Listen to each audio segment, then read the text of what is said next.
Ya, baik. Jadi terkait dengan apa isu karbon sendiri kan sebetulnya kalau kita lihat dalam perspektif yang lebih apa luas ya, tentu terkait dengan komitmen dari pemerintah khususnya dari sisi eh, NDC 2030 gitu ya. Nah, dari sisi NDC 2030 ini kalau kita lihat memang kita tidak bisa hanya mengandalkan pendanaan pemerintah khususnya yang APBN ataupun APBD karena apa? Karena memang skemanya atau kebutuhannya terlampau besar gitu. Kalau kita lihat dari hitungan pemerintah memang untuk mencapai target NDC 2030 itu butuh finansial sekitar 280 billion US dollar atau hampir sekitar 4.000 triliun. Nah, ini tentu luar biasa sekali. Nah, masalahnya adalah kapasitas pendanaan pemerintah sendiri tidak lebih dari 34% setiap tahunnya untuk mencapai target NDC 2030. Nah, ini yang mungkin perlu dilihat ya, bagaimana kemudian kontribusi dari sektor non-pemerintah untuk bisa membantu pemerintah di dalam mencapai target NDC 2030. Nah, salah satunya tentu melalui mekanisme carbon pricing dalam spektrum yang lebih besar. Jadi belum bicara masalah carbon trading, cuman kita melihat dorongan dari carbon pricing. Nah, carbon pricing sendiri di Indonesia dimaknai sebagai nilai ekonomi karbon. Dan itu bisa dilihat dalam perspektif regulasi Perpres 98 tahun 2021, nilai ekonomi karbon yang kalau dilihat ada 4 makna di dalam skema carbon pricing yang diimplementasikan di Indonesia. Jadi skema yang pertama adalah skema perdagangan karbon, skema yang kedua adalah result based payment, skema ketiga adalah pengenaan pungutan atas karbon, skema yang keempat adalah skema yang lain. Nah, ini menjadi menarik kalau kemudian kita kaitkan dengan kesepakatan Paris atau perjanjian Paris. Karena masing-masing punya konsekuensi yang berbeda, masing-masing punya mekanisme yang juga berbeda. Kalau kita lihat result based payment sebagai salah satu mekanisme yang sudah dijalankan secara penuh oleh Indonesia, itu kita lihat pro dan kontranya. Kalau Indonesia sampai saat ini sudah menjalankan mekanisme result based payment, berarti eh, pemerintah kemudian mendasarkan atas kesepakatan Paris di artikel 5. Nah, result based payment ini sifatnya adalah insentif atau kompensasi yang diberikan oleh negara, khususnya negara-negara maju, kepada negara berkembang yang mampu membuktikan kinerja positif. Nah, kalau kita lihat dari portofolio sektor yang ada di dalam NDC, yang sudah sukses menjalankan sampai saat ini, yang sudah sukses menjalankan skema result based payment adalah sektor berbasis lahan, khususnya kehutanan. Nah, melalui PPDLH, maka Indonesia saat ini menjadi salah satu penerima RBP terbesar di dunia. RBP yang dikelola di PPDLH dari sektor berbasis lahan, khususnya kehutanan, itu ada dari Norway sebesar 216 juta US dollar, terdiri dari RBC 1, RBC 2, RBC 3, RBC 4. RBC 1 itu sebesar 56 juta US dollar tahun 2022, kemudian RBC 2 dan 3 itu 2023 eh, 100 juta US dollar, kemudian RBC 4 itu 2024 itu sebesar 60 juta US dollar. Kemudian result based payment yang lain adalah dari Green Climate Fund itu sebesar 103,8 juta US dollar untuk kinerja penurunan emisi gas rumah kaca sektor kehutanan tahun 2014-2016. Kemudian eh, dua programatik juga yang dilakukan pembayarannya oleh Bank Dunia itu adalah Forest Carbon Partnership Facility. Ini spesifik khusus untuk pembayaran karbon di Kalimantan Timur sebesar 110 juta US dollar. Cuman tidak secara langsung karena dibagi menjadi beberapa tahapan. Ada upfront payment, ada pembayaran berbasis kinerja. Kemudian di 2025 ini juga ada Provinsi Jambi yang mendapatkan alokasi serupa karena keberhasilan untuk menurunkan emisi gas rumah kaca di sektor kehutanan. Meskipun skalanya lebih kecil, 70 juta US dollar, eh, apa target luasannya juga lebih sederhana dibandingkan yang di Kalimantan Timur. Nah, dengan total hampir 216 tambah 103 tambah 110 tambah 70, ini artinya eh, bisa menjadi salah satu best practice bahwa Indonesia saat ini menjadi salah satu yang terdepan. Nah, terkait dengan pengelolaan di PPDLH dari dana result based payment, itu menciptakan aspek fleksibilitas baik di dalam penghimpunan, kemudian manajemen, dan juga pendistribusiannya. Karena dengan pengelolaan di PPDLH, maka result based payment yang diterima itu bisa didistribusikan ke seluruh penerima manfaat, meskipun harus sesuai dengan mandat yang diberikan. Karena biasanya dana-dana yang dikelola di PPDLH ini sifatnya mandat, jadi sudah ditetapkan penggunaannya, sudah ditetapkan sektoralnya, sudah ditetapkan penerima manfaatnya. Nah, ini yang menjadi dasar dari PPDLH di dalam mengelola dana karbon, kemudian mendistribusikan kepada seluruh penerima manfaat. Nah, itu kalau kita bicara carbon pricing yang pertama. Nah, carbon pricing yang kedua adalah perdagangan karbon. Nah, ini menjadi menarik kalau kemudian kita lihat Indonesia sebetulnya sudah menjalankan praktek perdagangan karbon domestik yang lewat bursa ataupun yang secara langsung. Cuman pasca penetapan regulasi Perpresnek 2021, tata kelola pengelolaan nilai ekonomi karbon, khususnya perdagangan karbon ini tentu diperbaiki untuk memberikan kepastian. Nah, carbon trading domestik itu bisa lewat bursa, bisa lewat perdagangan langsung. Kalau untuk yang bursa itu di apa di tradingkan lewat IDX dan di launching sejak September 2024. Nah, di 20 Januari 2025 kemarin, Indonesia juga secara resmi membuka praktek perdagangan karbon internasional. Dan ini beberapa yang sudah melakukan placement awal untuk yang perdagangan karbon internasional yang dibuka per 20 Januari 2025. Nah, ini status saat ini.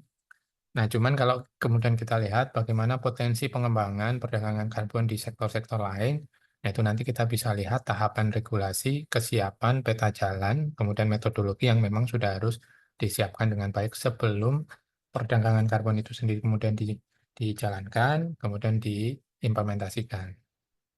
Nah, pertanyaannya, apa peran BPDLH di dalam perdagangan karbon itu sendiri? Karena kalau di mekanisme yang result based payment tadi sudah jelas bahwa BPDLH mengelola dana-dana hasil result based payment atau result based kontribusi.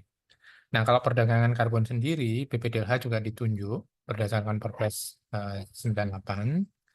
Selain itu, BPDLH juga bisa membantu pemerintah di dalam mengintervensi eh, perdagangan karbon. Dalam arti PPDLH punya kapasitas untuk memberikan insentif baik dari sisi supply ataupun dari sisi demand untuk menggairahkan perdagangan karbon baik yang domestik maupun yang nantinya internasional. Karena kalau kita lihat dari pelaku kan ada supplier, ada proponen, kemudian ada tahapan yang harus dijalani, dia menyusun daftar rencana aksi mitigasi, kemudian divalidasi, melaporkan LCAM-nya, laporan capaian aksi mitigasi, kemudian diverifikasi, kemudian masuk ke SRN, menerbitkan SPE GRK, kemudian masuk ke bursa atau dijual secara langsung. Kalau dari sisi demand-nya, siapa yang nanti akan menjadi absorber dari perdagangan atau sertifikat perdagangan karbon yang sudah disampaikan, yang baik lewat bursa ataupun secara langsung.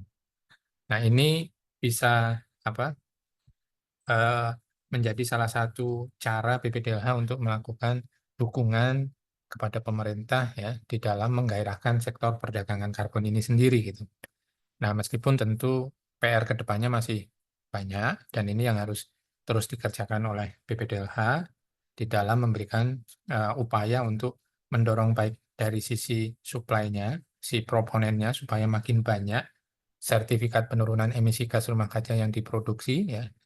Kemudian dari sisi demand-nya juga harus banyak. Karena kalau demand-nya naik, kemudian supply-nya tidak ada atau supply-nya besar, demand-nya tidak ada, maka pasar tidak akan ketemu. Nah, ini yang mungkin eh, bisa dibantu juga via PPDLH.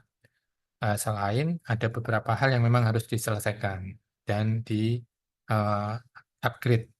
Jadi misalnya untuk mendukung perdagangan karbon itu kita bisa merujuk pada Perjanjian Paris artikel 6.2 itu terkait dengan mekanisme B2B, mekanisme yang kemudian melibatkan juga antara G2G, jadi skemanya adalah Joint Crediting Mechanism. Kemudian mekanisme yang full voluntary itu 6.4 ataupun yang 6.8. Nah, ini beberapa hal yang nanti juga bisa kita bantu jika memang PPDLH juga punya dana terkait dengan dukungan tersebut, misalnya untuk membantu validasi dari lembaga LVV-nya, baik yang domestik, untuk kemudian melakukan MRA dengan LVV global.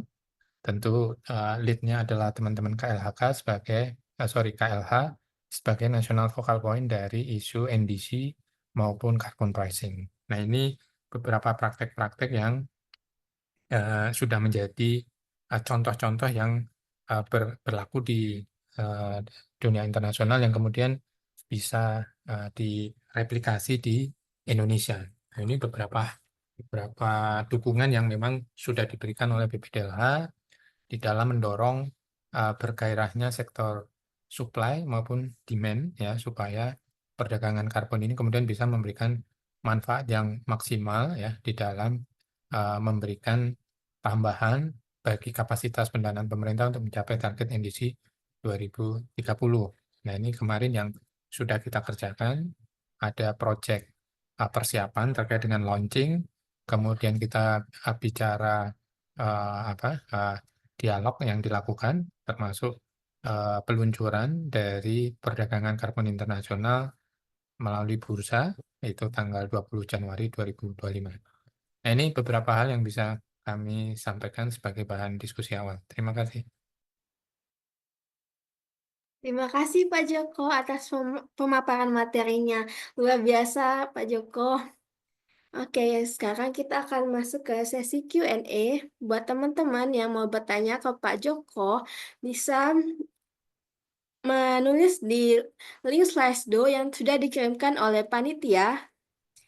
Bisa diklik linknya lalu mengirimkan pertanyaan atau bisa raise hand. Boleh juga teman-teman buat raise hand. Ada yang mau bertanya dengan Pak Joko?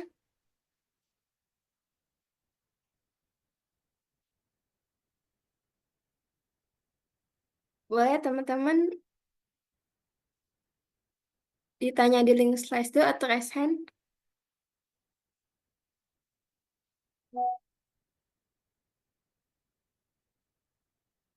Boleh bertanya? Oke, udah ada yang bertanya nih. Halo Pak Joko, perkenalkan saya fresh graduate. Saya tertarik bidang green job. Skill khusus apa yang sangat diperlukan untuk dapat bergabung dengan BPDLH? Ya, kalau ditanya skill khusus apa yang pasti satu harus nasionalisme dan cinta tanah air. Karena itu lebih lebih dan kemauan untuk bekerja keras ya, karena itu yang menjadi utama. Nah, kalau kita lihat dari apa yang menjadi lesson learn yang dikerjakan di BPDLH kan, kita lihat bahwa kita butuh banyak eh, apa istilahnya kepakaran terkait dengan lingkungan. Itu bisa bicaranya valuasi, kemudian penilai, kemudian safeguard, ada spesialis, ada gender, kemudian ada social conflict, kemudian kita bicara penilai karbon, validasi dan lain-lain. Nah, itu sebetulnya adalah masa depan green job yang menurut saya harus disiapkan dengan baik ya, termasuk perlunya peran institusi akademik baik itu lewat perguruan tinggi ataupun lewat mekanisme sertifikasi. Karena kalau kita lihat mencari spesialis saat ini tuh agak sulit gitu ya, karena gapnya terlalu panjang. Artinya kalau kita butuh spesialis, itu yang terjadi 4L, ya. Lo laki, lo laki, lo laki, lo laki, gitu. Nah, ketika kemudian kita bicara 4L, dari sisi ekosistemnya sendiri sebetulnya kurang bagus ya, karena kan kita harapannya ada apa istilahnya kaderisasi supaya ekosistemnya makin semarak, kemudian usernya juga punya beragam pilihan. Karena kalau 4L yang terjadi apa? Ekosistemnya tidak berkembang. Kemudian ada kesenjangan antara yang senior dengan yang di tengah dengan yang belia itu tidak ada gradasi. Nah, ini yang kemarin juga kami sampaikan ke beberapa perguruan tinggi.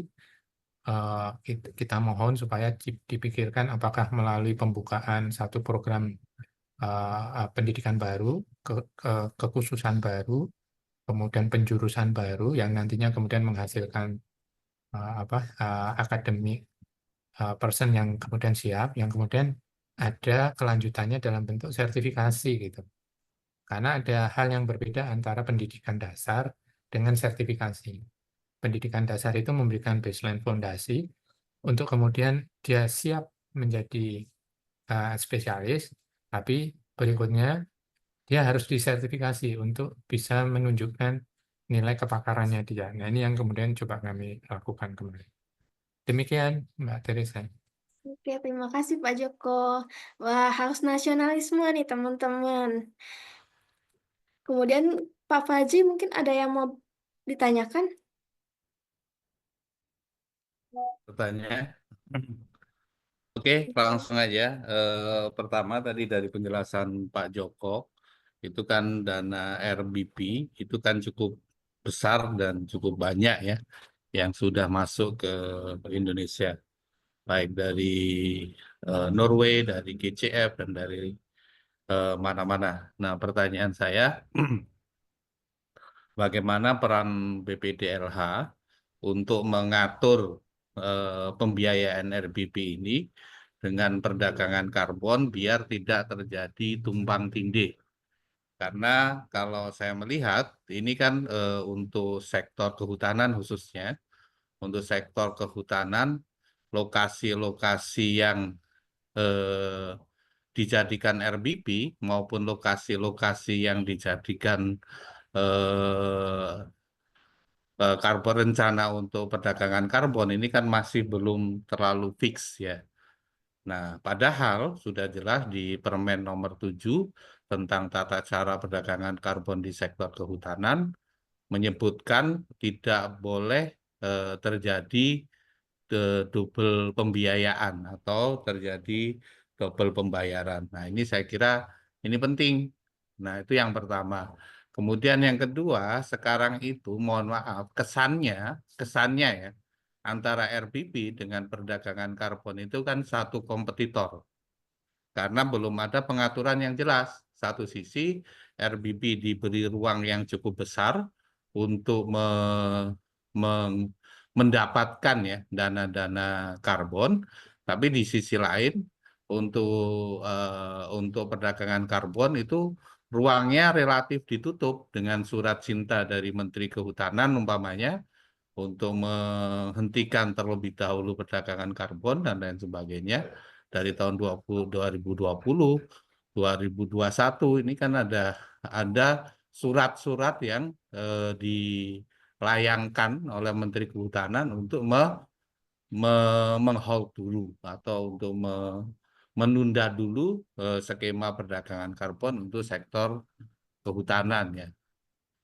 Secara khusus juga untuk sektor perhutanan sosial. Jadi sektor perhutanan sosial ini kan satu program yang luar biasa dari pemerintah Indonesia dengan memberikan akses legal hutan kepada masyarakat gitu.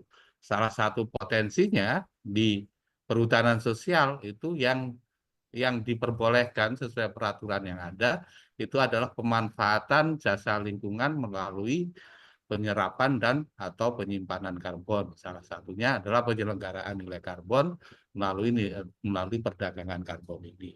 Nah, saya kira ini penting menurut saya untuk mulai kita mendiskusikan, mensinkronisasikan di mana inisiasi-inisiasi dari sektor kehutanan, baik PPBH maupun perhutanan sosial, yang sedang menginisiasi perdagangan karbon dengan lokasi-lokasi RBP.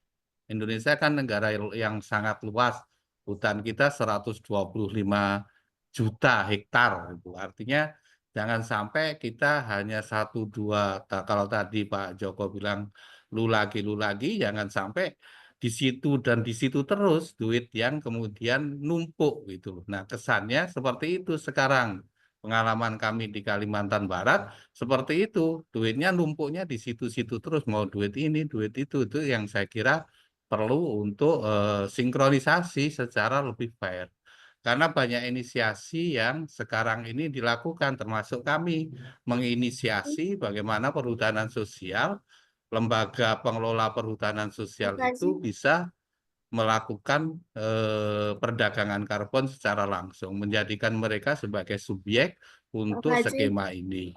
Oke, terima kasih. Oh, boleh ke intinya, Pak? Itu udah intinya itu. Oke, Pak Joko Ya, mau jawab? terima kasih Pak Hajri. Jadi memang sebetulnya kan yang tadi dikatakan kalau seolah-olah antara RBP dengan perdagangan karbon ini kemudian saling kompetitor, itu sebetulnya apa kebijakannya kan di level kementerian ya. Karena kalau BPDLH ini kan sebetulnya tidak bikin kebijakan karena kita menjalankan mandat atas kebijakan yang dilakukan. Jadi peran kami adalah mengelola pendanaannya karena dengan memisahkan antara kebijakan dengan pengelolaan dana, maka transparansi akuntabilitas itu tetap bisa dijaga daripada satu institusi kemudian mengelola dana sekaligus juga mengelola program. Dia yang menerbitkan kebijakan, dia yang menjalankan implementasi, dia juga yang dievaluasi, dia juga yang dimonef, dia juga yang diaudit, kan jadi dikhawatirkan terjadi moral hazard. Nah, makanya kemudian dipisahkan antara pengelola dana dengan pengelola program. Nah, kalau tadi dikatakan antara RBP dengan perdagangan karbon, memang sebetulnya kan masing-masing bisa jalan berdampingan. Cuman di level site-nya memang harus dipastikan. Karena kalau dari sisi pembayarannya sendiri kan nggak boleh double juga. Sesuatu yang sudah dibayarkan dengan RBP tidak bisa kemudian dicarikan pendanaan melalui perdagangan karbon dan itu sangat strict ya. Meskipun ada plus minusnya juga. Kalau RBP kan tidak terjadi pengalian status hak atas karbonnya, karena bentuknya adalah insentif yang diberikan. Jadi dia mendasarkan atas artikel 5 dan RBP ini perlu kita jadikan kebanggaan karena ini adalah kontribusi Indonesia gitu.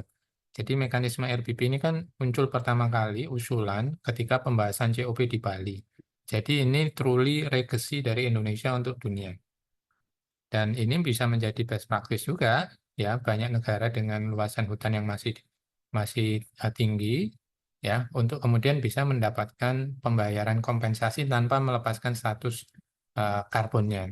Nah, agak beda dengan skema perdagangan karbon, khususnya yang voluntary ya, karena kan di situ harus dilakukan CA ya untuk menghindari terjadinya double counting. Jadi dengan melakukan mekanisme CA itu bisa dihindari mana yang diklaim, berapa pembagian hak atas karbonnya dan lain-lain. Nah, cuman kalau kita lihat memang dengan dibukanya perdagangan karbon 20 Januari 2025 itu kalau dalam perspektif kami kan sebetulnya kesempatan itu sudah dibuka. Memang sekarang pendekatannya kalau RBP kan seolah-olah jurisdiction approach. Nah, ini teman-teman BPPH kemudian menjadi agak agak apa gimana ya kita bisa mendapatkan manfaat juga dari perspektif RBP. Karena kalau lewat perdagangan karbon kan pendekatannya bisa lewat project base. Nah, ini kemarin juga kami dibantu, ini ada Pak Johan Kif juga. Kami dibantu ya melakukan analisis bagaimana ke depannya kita membalancing antara mekanisme RBP dengan perdagangan karbon, khususnya pendekatan yurisdiksi atau mau menggunakan pendekatan project base. Nah, salah satu yang sedang kami pikirkan sebetulnya untuk daerah-daerah atau provinsi-provinsi yang memang di situ BPPH-nya banyak, mungkin bisa pendekatan perdagangan karbon yang menjadi prioritas sehingga project base ya. Tapi kalau di daerah-daerah yang BPPH-nya tidak terlalu banyak, mungkin pendekatan yurisdiksi lewat RBP itu menjadi lebih diutamakan gitu ya. Karena kalau kita belajar dari mekanisme Forest Carbon Partnership yang di Kaltim, meskipun RBP, tapi ada mekanisme in-kind juga yang dibagi untuk swasta. Nah, ini yang mungkin nanti perlu dipikirkan juga. Tapi kembali lagi kami tegaskan bahwa itu adalah ranahnya kebijakan dan itu yang di apa di wilayahnya kementerian. Apakah itu Kementerian LH sebagai PIC untuk yang NDC ataupun di Kementerian Kehutanannya sendiri. Nah, kembali ke isu eh, P7 ya, kan sudah dikatakan P7 peta jalan perdagangan karbon sektor kehutanan, di mana salah satunya adalah perhutanan sosial. Nah, cuman persoalannya kan kita harus lihat juga, apakah perhutanan sosial sudah punya metodologi untuk penghitungan perdagangan karbon di perhutanan sosial. Karena kalau kita lihat dari peta jalan perdagangan karbon, kan setelah dikeluarkan regulasi peta jalan oleh menteri sektor yang terkait, maka selanjutnya harus disusun metodologi yang kemudian di-endorse oleh Direktorat Inventarisasi Gas Rumah Kaca untuk kemudian disinkronkan dengan IGRK dan juga panel IPCC yang ada di UNFCCC. Nah, kami saat ini dengan Pak Dirjen, Pak Mahfud, Dirjen PS, Perhutanan Sosial, itu sedang membantu juga untuk mendorong disahkannya metodologi perdagangan karbon untuk sektor perhutanan sosial. Supaya jangan ada klaim, karena kalau tidak ada standarisasi kan masing-masing proponen nanti bisa mengklaim metodologi kami yang paling unggul dibandingkan metodologi yang lain. Makanya harus ada satu standar metodologi nasional dulu, yang kemudian di-endorse oleh IGRK ya, kemudian itu bisa diturunkan ke pelaku usaha. Demikian Mbak Teresa. Oke, terima kasih Pak Joko atas jawabannya. Dan mohon maaf ya tadi Pak Paji. Oke, selanjutnya Pak Johan boleh, silakan.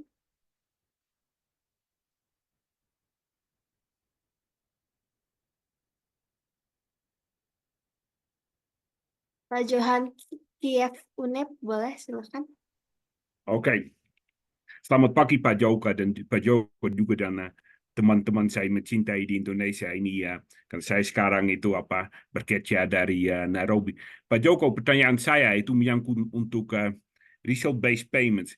Bagaimana sekarang ada peluang misalnya tuh untuk melakukan pembayaran result-based payments atau pembayaran berdasarkan kinerja melalui itu pasar sukarela internasional dengan istilahnya itu artikel 64 unauthorized.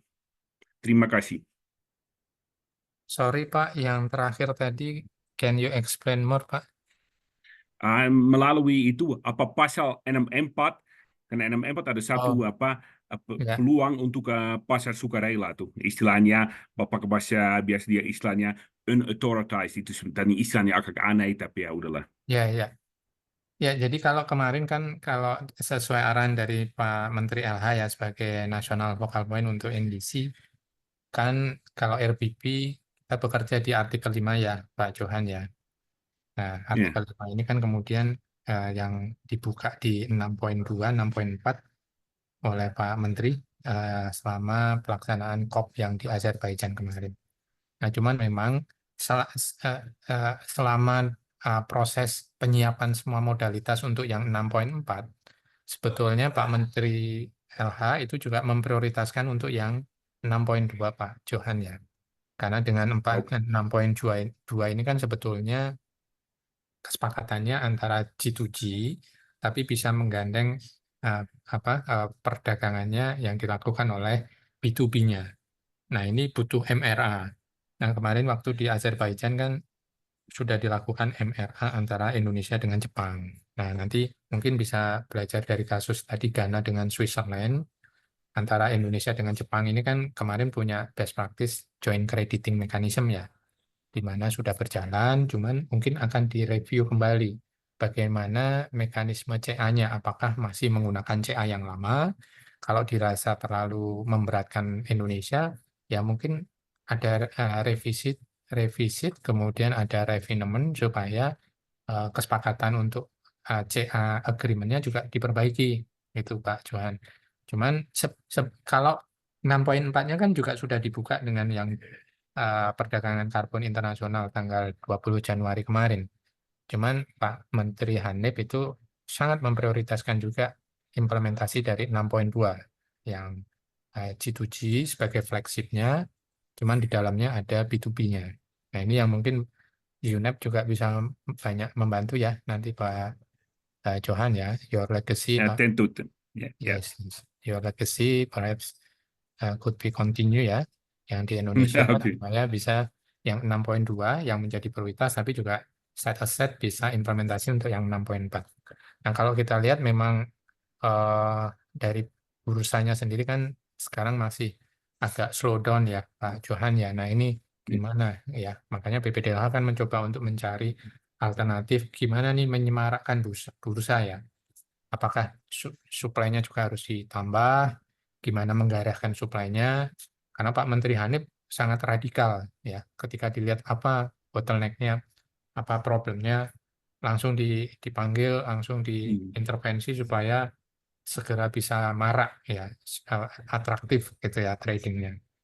Nah, cuman saya nggak tahu nih kalau dalam perspektif MDBs kayak UNEP ya, khususnya UN organisasi, pasca Trump ini seperti apa gitu prospek dari perdagangan karbon itu sendiri ya, karena eh, setelah Trump kan memang policy globalnya agak agak terpengaruh ya, terdampak gitu. Nah, ini menjadi tantangan juga ke depan.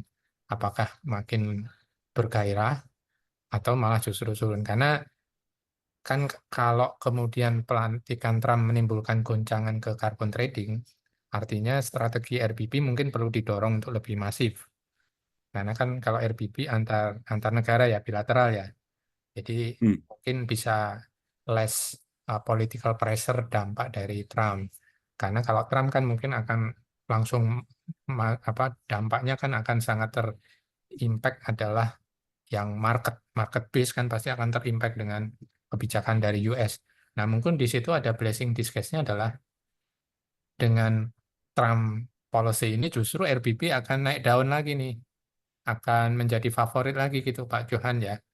Karena kan contohnya misalnya kemarin yang salah satu problem di result based payment saat ini kan mungkin harganya yang dinilai terlalu basic ya, $5. Ya, benar.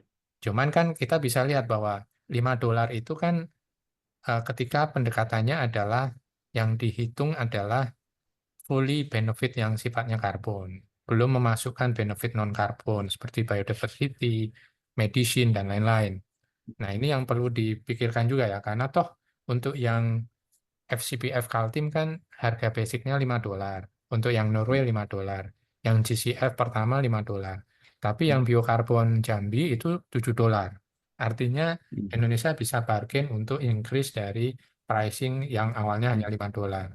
Kemudian untuk yang Norway perlu dipikirkan juga misalnya menggunakan verifikator yang lain sehingga harga bargain position pemerintah juga lebih tinggi gitu. Nah, ini nanti hal-hal yang mungkin UNEP juga bisa bantu ya via PPDLH atau lewat ke kementerian langsung. Demikian Pak Johan. Stay safe Pak Terima Johan. kasih. Ya, Ya, long time terima no kasih see. Pak Joko. Ya, Ya, long time no see Pak Johan. ya, oke. Kangen. Oke, terima kasih Pak Joko dan Pak Johan. Untuk satu pertanyaan terakhir, silakan Pak Sugiharto. Ya, terima kasih Mbak Teresia. Bentar saya nyalakan. Selamat siang Pak Joko. Menarik tadi BPDLH siap membantu menggairahkan pasar begitu ya Pak Joko ya. Nah, kira-kira sudah ada belum tuh Pak yang kayak katakanlah dari pelaku gitu, apakah itu dia penyedia atau absorber yang sudah berkomunikasi dengan Pak Joko untuk katakanlah dapat bimbingan supaya bisa menyediakan SPE gitu ke pasar atau sebaliknya bisa membeli SPE di pasar karbon. Itu Pak. Terima kasih Pak Joko. Ya, Jadi kalau kita lihat kan tahun lalu BPDLH ini punya satu program namanya mitigasi outcome.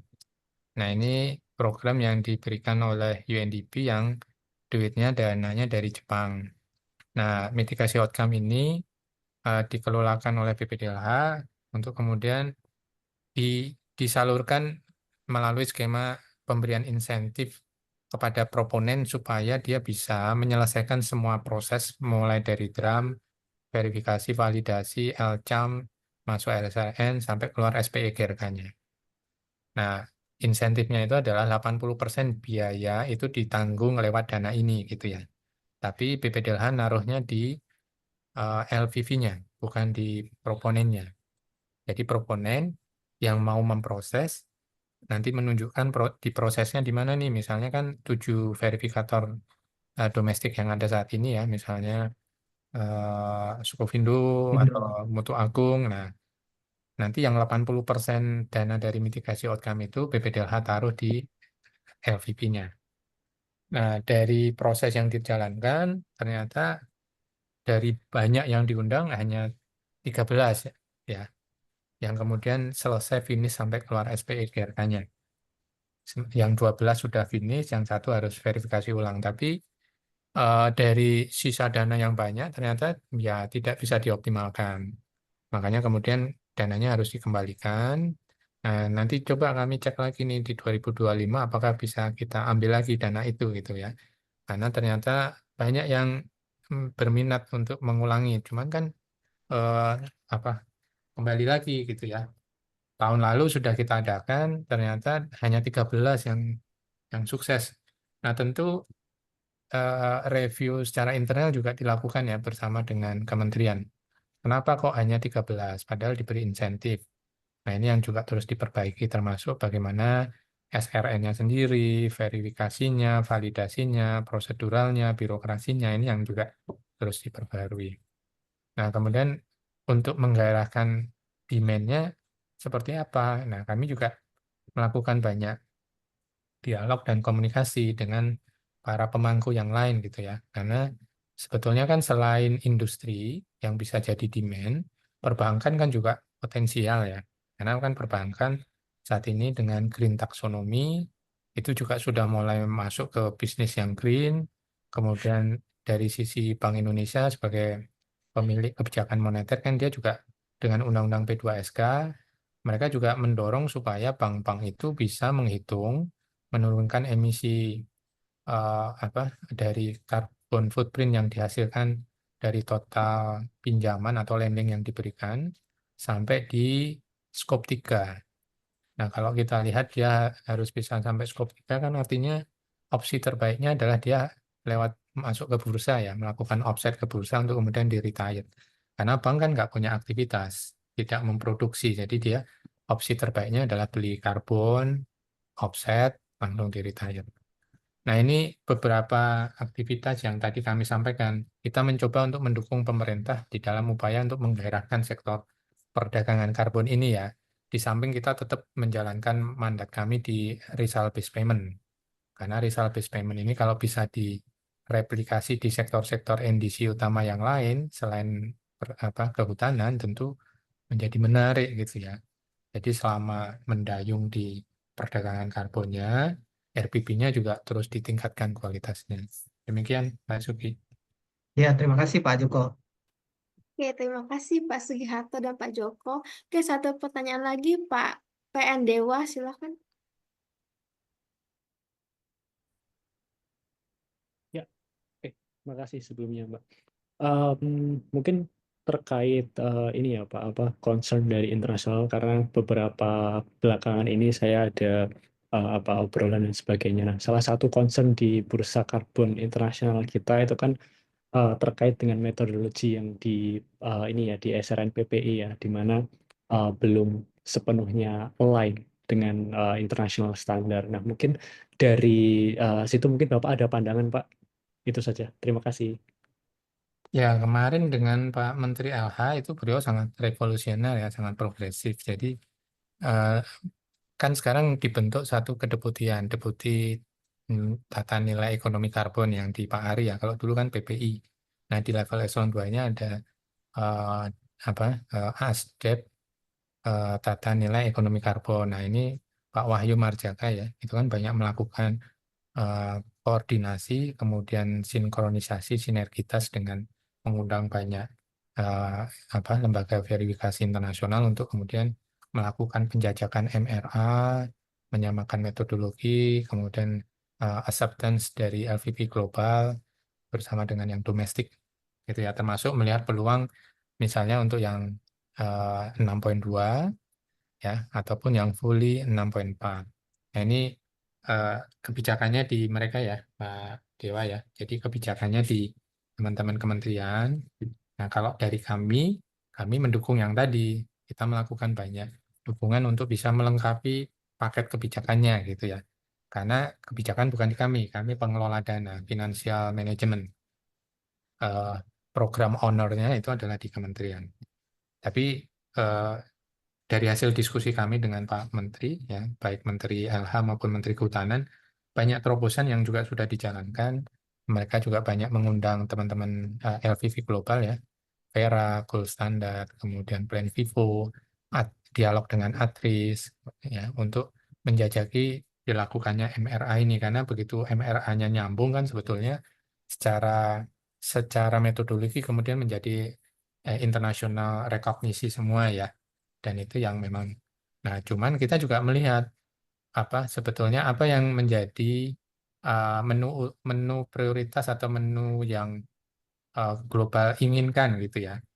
Karena kalau dilihat kan kemarin dari praktek awal bursa karbon internasional yang dibuka di IDX kan rata-rata dari sektor energi nih, baik itu yang gas ataupun yang RE ya. Nah, kita belum melihat termasuk potensi untuk yang Corsia untuk yang penerbangan karena kan mandatori 2027. Nah, ini dengan teman-teman PPI juga sudah komunikasi beberapa kali dengan airline ya, kayak Boeing dan lain-lain, dan mereka sebetulnya juga membuka istilahnya kesempatan terbaik gitu ya, karena ini 2025, 2026 kan bisa jadi readiness period yang bagus untuk masuk ke 2027. Nah, ini juga menjadi sasaran MRA berikutnya ya. Jadi kalau Indonesia bisa melakukan MRA dengan Corsia, tentu peluang perdagangan karbon yang dari sisi penerbangan itu sangat sangat besar. Karena semua maskapai yang terbang di Indonesia harus meng-offset karbonnya, dan karbonnya harus karbon domestik ya, karbon yang diproduksi di Indonesia gitu. Dan pemerintah kan saat ini punya cadangan karbon sektor kehutanan yang luar biasa ya. Nah, itu yang mungkin bisa jadi satu menu yang nantinya akan menjadi potensi dari perdagangan karbon ke depannya. Demikian, Kak Dewa. Oke, mungkin satu lagi dari slide ya. PLN mengklaim nilai ekonomi karbon dari proyek-proyek EBT dan menerbitkan REC. Bagaimana ini mempengaruhi efektivitas ETS di sektor energi? Ya, kalau ETS di sektor energi itu kan berarti kita bicara dalam perspektif mandatory market ya. Nah, sebelum berjalannya ETS kan harus ada penetapan batas atas emisi untuk sektor. Nah, kalau kita lihat di dalam Perpres nilai ekonomi karbon untuk yang ETS, itu kan pertama harus ada peta jalan perdagangan karbon sektor yang disahkan dengan peraturan menteri. Nah, kalau kita lihat di sektor energi sendiri kan subsektornya banyak. Nah, yang sudah di peta jalankan kan baru subsektor untuk yang pembangkit. Nah, yang sektor ketenaga listrikan, kemudian sektor migas, sektor-sektor yang lain itu belum. Karena nanti setelah ada peta jalan, kemudian ada batas atas emisi, ya. Kalau kemarin kan untuk yang power plant, untuk yang coal itu sudah ada batas atas emisi. Dari batas atas emisi itulah yang kemudian diturunkan menjadi PT BAEPU, ya, penetapan batas atas emisi untuk pelaku usaha. Nah, nanti kalau kemudian kita lihat ETS ini kan berarti yang diperdagangkan adalah allowance-nya gitu ya. Berapa sih dia punya allowance untuk bisa memproduksi aktivitas dia. Nah, ini yang di sektor energi sendiri juga masih berjenjang ya, karena kan harus dikaitkan juga dengan kesiapan sektor, modalitas, infrastruktur, kemudian kelengkapan regulasi, supaya ketika ITS-nya dibuka, semuanya bisa berjalan dengan baik gitu. Demikian. Oke, terima kasih ya Pak Joko untuk pemaparan materi dan juga jawaban-jawabannya. Pak Joko luar biasa banget. Saya mohon izin untuk lanjut ke sesi berikutnya ya. Ya, terima kasih. Terima kasih Pak. Oke, selanjutnya adalah dokumentasi. Teman-teman, yuk kita on cam. Ayo, tunjukin wajah ganteng dan cantiknya. Ayo kita dokumentasi.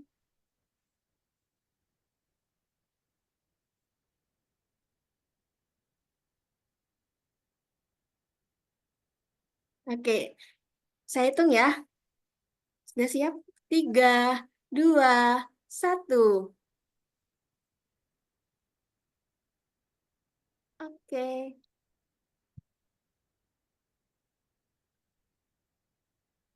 Oke. Nah, tadi gimana nih pemaparan materi dari Pak Joko? Luar biasa banget kan ya? Ada nih yang nggak kalah menarik dari keynote pada siang hari ini, yaitu sesi diskusi. Bakal lebih menarik lagi nih bersama moderator kita, Kak Anissa Soraya. Jadi diskusi kita tentang proyek karbon berbasis energi terbarukan, strategi, peluang, dan tantangan 2025 bersama Kak Anissa Ayu Soraya sebagai Koordinator Bisnis Hijau ID Survey. Halo Kak Anissa, apakah sudah ada di Zoom? Ya, halo Mbak Teresa, saya sudah di sini ya, sudah di Zoom, sudah join. Oke, Kak Anissa sebelum memulai mungkin nanti bisa kenalkan dulu ya speaker-speakernya. Oke, siap. Oke, waktu dan tempat dipersilakan. Silakan Kak Anissa. Ya, terima kasih Mbak Teresa. Untuk pemateri yang sisi talk show kita pada siang hari ini akan ada tiga pemateri atau speaker ya. Yang pertama kita akan bincang-bincang dengan Cabi Romzini, Direktur Biru Garbo Nusantara. Apakah sudah bergabung dengan kami? Halo. Iya, sudah, Mbak. Oh, sudah bergabung ya Mbak Cibi Romzini, Direktur PT Biru Karbo Nusantara. Lalu yang kedua, Ibu Revina Oki Priliastuti, Account Eksekutif PT PLN Nusantara Power. Apakah sudah bergabung dengan kami, Ibu? Izin sudah Ibu. Oke, baik. Dan yang ketiga, Mbak Puspita Pratiwi, Lead Analis Pengembangan Bursa Karbon dan Inisiatif Baru PT Bursa Efek Indonesia. Apakah sudah bergabung, Mbak Puspita? Iya, Mbak Anissa.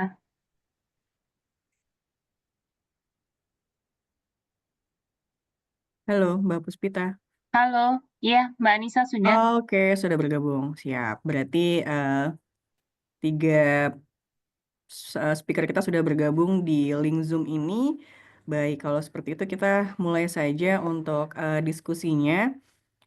Mungkin kita mulai dulu dengan pertanyaan dasar ya. Apa sih menurut Mbak Cibi Romzini dari Biru Karbo Nusantara? Saya ingin bertanya, mungkin definisi dan peran proyek karbon berbasis energi terbarukan dalam upaya mitigasi perubahan iklim itu menurut Mbak Cibi itu apa gitu? Mungkin bisa dijelaskan, Mbak? Terima kasih. Iya, terima kasih. Mbak Anissa bisa memanggil saya dengan nama Biba untuk lebih Oke, memudahkan. siap. Karena ya biasa dikenal dengan Biba. Oke, kalau menurut saya memang energi terbaru, apa namanya, proyek karbon dengan energi terbarukan ini memang menjadi satu bagian penting ya dalam rangka dekarbonisasi. Apalagi Indonesia ini memang memiliki banyak potensi energi terbarukan seperti yang salah satunya yang di proyek karbon yang saat ini dijalankan oleh Biru Karbon Nusantara, yaitu biogas rumah, biogas skala rumah tangga, dengan pemanfaatan kotoran ternak, di mana populasi sapi kita tuh sampai jutaan, dan kalau misalnya kita tidak kelola, kemudian tidak dimanfaatkan untuk lebih bermanfaat gitu ya daripada kebuang, jadi dimanfaatkan untuk energi terbarukan, dan pastinya juga energi terbarukan yang lainnya yang cukup penting gitu ya untuk dekarbonisasi dan pengelolaan lingkungan. Terima kasih. Terima kasih Mbak Biba atas penjelasannya, keren banget. Berarti sudah punya program yang sedang berjalan untuk berbasis energi terbarukan ya Mbak ya. Iya, betul. Selanjutnya mungkin saya ingin bertanya ke Mbak Revina. Menurut Mbak Revina sendiri, urgensi proyek karbon di Indonesia itu kenapa sangat penting untuk mencapai net zero emission di Indonesia, Mbak?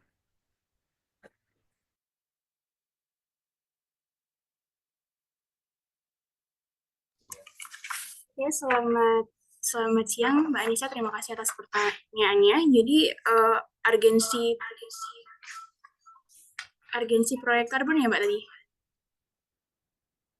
Betul Mbak, berbasis energi terbarukan. Berbasis energi terbarukan mengapa penting untuk mencapai target net zero emission di Indonesia? Untuk mencapai target net zero emission di Indonesia. Jadi untuk pengurangan emisi itu sendiri, kalau di bagian pembangkitan, kami dari PLN Nusantara Power telah mendaftarkan proyek kami, yaitu antara lain yaitu PLTGU Muara Karang, di mana kami berhasil menekan emisinya sebesar 900.000 ton CO2, di mana itu sangat per tahun ya Mbak ya, di mana itu sangat membantu untuk pencapaian target net zero emisinya seperti itu.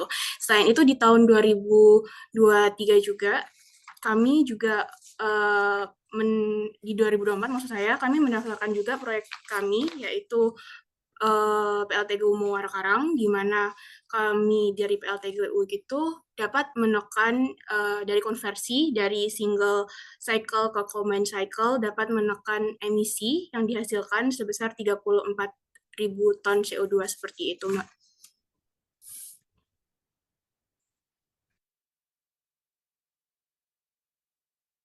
Oke, baik. Berarti memang sudah ada proyek yang memang sudah ditangani ya, Mbak, dari PLN Nusantara Power untuk yang berbasis energi terbarukan ya. Dan mungkin saya mau pertanyaan selanjutnya ke Mbak Puspita nih, sebagai yang memang expertnya di carbon trading gitu ya. Menurut Mbak Puspita sendiri, potensi Indonesia di sektor energi terbarukan ini seperti apa, Mbak, yang menggambarkan ya apa namanya untuk mengembangkan energi terbarukan gitu ya di Indonesia itu sebenarnya potensinya seperti apa nih yang Mbak Puspita lihat selama ini? Iya, terima kasih Mbak Anissa. Kalau kita mundur lagi ke belakang gitu ya, saat ada peluncuran indeks karbon di September 2023, waktu itu Presiden Joko Widodo waktu itu menyampaikan bahwa sebenarnya potensi Indonesia itu sangatlah besar gitu ya, bisa mencapai 3.000 triliun rupiah gitu kan untuk proyek karbon sendiri. Di mana kalau kita lihat dari data yang dirilis sama Kementerian ESDM gitu Mbak, untuk sisi energi sendiri itu ada sekitar 102 juta ton CO2 per tahun yang bisa menjadi potensi untuk renewable energy di sini. Jadi cukup besar ya Mbak Anissa ya. Kita tinggal lihat ini dengan target dengan potensi tersebut apakah memang bisa terserap semua ke karbon seperti itu. Iya, mungkin ke depannya kita harus masih wait and see juga ya Mbak, ini potensi ke depannya akan seperti apa gitu, dan kita menunggu juga regulasi yang memang sedang digojlok nih sama pemerintah gitu. Oke, mungkin saya kembali lagi ke Mbak Biba. Bagaimana Biru Karbon Nusantara nih Mbak mengintegrasikan komunitas lokal dalam proyek karbon berbasis energi terbarukan? Ya, memang komunitas itu penting melibatkan komunitas dalam hal ini, dalam proyek kami itu ya, masyarakat pengguna biogas penting untuk dilibatkan. Jadi kami memulai dengan mensosialisasikan apa itu biogas, apa itu manfaatnya. Karena kalau misalnya kita hanya ngomong biogas, apalagi kita ngomong karbon, ini masih di awang-awang bagi masyarakat gitu ya. Makanya pendekatannya kita mensosialisasikan lebih kepada benefit apa yang bisa mereka dapatkan setelah instalasi biogas. Kemudian kita juga memberikan pelatihan, pengoperasian, dan perawatan supaya instalasi biogas itu bisa dipakai secara berkelanjutan. Nggak hanya itu, juga pemanfaatan bioslurry atau ampas biogas yang bernilai tinggi. Jadi kami secara pelan-pelan juga menginformasikan terkait insentif atau subsidi yang kami berikan bersumber dari karbon kredit yang dihasilkan dari biogas yang mereka pakai. Dan yang berarti mereka juga ikut melindungi lingkungan. Itu yang biasa kami lakukan kepada komunitas dalam proyek kami. Oke. Untuk strategi Biru Karbon Nusantara sendiri dalam bermitra dengan pemerintah dan sektor swasta, apakah juga sudah dilakukan, Mbak Biba? Iya, jadi memang stakeholder yang dilibatkan dalam proyek kami ini seperti pemerintah pusat gitu ya. Dalam hal ini kami sejak awal program biru atau biogas rumah ini kami jalankan, kami melibatkan atau berkoordinasi dan bekerjasama dengan Kementerian ISDM di bawah Dirjen EBTKE. Kemudian juga kami melibatkan dinas-dinas di daerah seperti Dinas ISDM pastinya, Dinas Pertanian, dan Dinas Lingkungan Hidup agar program biogas rumah ini masuk dalam program rencana umum energi daerah. Nah, tak hanya itu, stakeholder yang kami libatkan, kami juga bermitra dengan mitra pembangun sebagai service center. Jadi kami memberikan pelatihan kepada mereka supaya mereka bisa membangun atau menginstalasi biogas sesuai dengan standar dan karena mereka sosok yang paling dekat posisinya dengan masyarakat, jadi kami juga libatkan sebagai service center. Nah, dalam hal ini kami juga dibantu oleh Yayasan Rumah Energi yang merupakan shareholder kami dalam program giring kooperatif agar koperasi-koperasi itu bisa lebih berdaya dalam men-tap program-program energi terbarukan. Nah, juga pendekatan perusahaan agar mereka juga bisa terlibat dalam pengembangan masyarakat di Ring 1 melalui program biogas rumah. Oke, berarti memang sudah begitu banyak ya mitranya sudah begitu sering juga gitu ya dengan Iya. stakeholder yang memang selalu digandeng oleh PT Biru Karbon Nusantara. Nah, satu lagi nih Mbak pertanyaannya. Success story-nya yang berbasis proyek karbon yang berbasis komunitas yang telah sukses dan memberikan dampak nyata mungkin bisa diceritain gitu ya dari zero, dari nol itu gimana sih sampai bisa yang tadi kan diceritain bahwa bisa menghasilkan karbon kredit gitu ya, nanti bisa dijual atau Iya. seperti apa. Itu mungkin bisa dijelaskan Mbak Biba? Iya, jadi kan memang awal ketika studi kelayakan biogas rumah di Indonesia kita memang sudah melihat bahwa karbon kredit ini menjadi salah satu instrumen dalam pembiayaan supaya program bisa berkelanjutan, gitu ya. Kemudian karena potensi biogas juga di Indonesia cukup besar, saat itu datanya sampai 1 juta unit secara technically gitu ya potensinya. Dan juga karena di Indonesia sebenarnya dari tahun 75 itu sudah banyak biogas yang terbangun. Tapi kemudian banyak yang mangkrak dan kami cari tahu kenapa nih mangkraknya gitu Kak. Ternyata karena tidak ada transfer knowledge setelah pembangunan biogas gitu ya. Jadi setelah pembangunan biogas tidak ada bagaimana nih cara perawatan, bagaimana cara penggunaan ke masyarakat itu tidak ada. Makanya itu sehari kemudian ketika program biru ada, program biogas rumah itu ada, kami memberikan pelatihan kepada masyarakat supaya mereka bisa menggunakan, bisa merawat, kemudian ada hotline juga, mereka bisa menghubungi kami setiap saat ketika ada kendala gitu ya. Nah, terkait dengan sertifikasi karbon kredit, memang kami sudah tersertifikasi tapi di internasional gitu ya sejak tahun 2013 dan memang mandatnya di gold standard gitu ya di mana kami tersertifikasi bahwa carbon fund yang memang kami mendapatkan itu harus kembali lagi kepada masyarakat sehingga kami memberikan insentif subsidi bagi masyarakat yang mau membangun biogas. Seperti itu Mbak Anissa, kurang lebih success story-nya. Kalau success story lumayan ini ya, apalagi sampai sekarang ini sudah 15 tahun masih ada biogas yang dipakai oleh masyarakat dan kami cukup bangga gitu ya. Karena mereka, apalagi kemarin ada kelangkaan LPG gitu ya, tapi pengguna-pengguna biogas itu tidak perlu merasakan keresahan itu dan kami sangat senang seperti itu. Oke, ternyata memang banyak manfaatnya, terutama juga untuk masyarakat ya, Mbak Bibah ya. Oke, Iya. terima kasih Mbak Bibah atas penjelasannya dan mudah-mudahan memberikan dampak baik dan positif untuk masyarakat yang memang selalu disupport oleh Biokarbon Nusantara. Mungkin selanjutnya saya mau bertanya dengan Mbak Revina, eh, bagaimana peran PLN Nusantara Power Mbak untuk memanfaatkan pembangkit listrik energi terbarukan untuk proyek karbon? Baik, terima kasih atas pertanyaannya Mbak Anissa. Jadi kami dari PLN Nusantara Power ini telah berinisiasi aktif untuk mendukung proyek karbon. Jadi di Nusantara Power kami menerapkan co-firing biomasa, di mana PLN Nusantara Power telah menerapkan program co-firing pada 25 PLTU yang tersebar di seluruh Indonesia, dan melalui program ini biomasa digunakan sebagai bahan bakar campuran batu bara yang telah menghasilkan total energi bersih sebesar 700 gigawatt, di mana dapat mengurangi emisi karbon itu sebanyak 772.000 ton per tahunnya. Selanjutnya, selain dari co-firing, kami juga berperan aktif juga untuk mengembangkan pembangkit energi terbarukan kami, di mana kami sebelumnya telah menyelesaikan proyek strategis nasional seperti pembangkit listrik tenaga surya terapung Cirata dengan kapasitas 145 megawatt AC, di mana dapat mengurangi emisi karbon sebesar 214.000 ton CO2.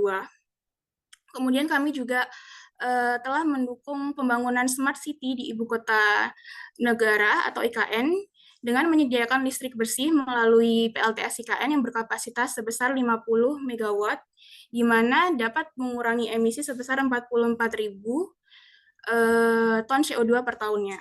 Selain itu, kami juga berpartisipasi aktif dalam perdagangan karbon, di mana yang telah saya jelaskan sebelumnya bahwa kami telah mendaftarkan SPE dari PLTGU Muara Karang Blok 3 dan juga PLTGU Muara Tawar di IDX Karbon, di mana sudah terdaftar di pasar domestik maupun di pasar internasional. Seperti itu, Mbak Anissa. Oke, Mbak, tadi udah dibilang bahwa sudah mendaftarkan di IDX Karbon ya, Mbak. Ada Ya, betul. 2 satu PLTU, PLTGU ya. Dua-duanya PLTGU. Ya, langkah-langkah PLN Nusantara Power dalam memastikan proyek karbonnya terhubung terus dengan pasar karbon domestik itu seperti apa, Mbak?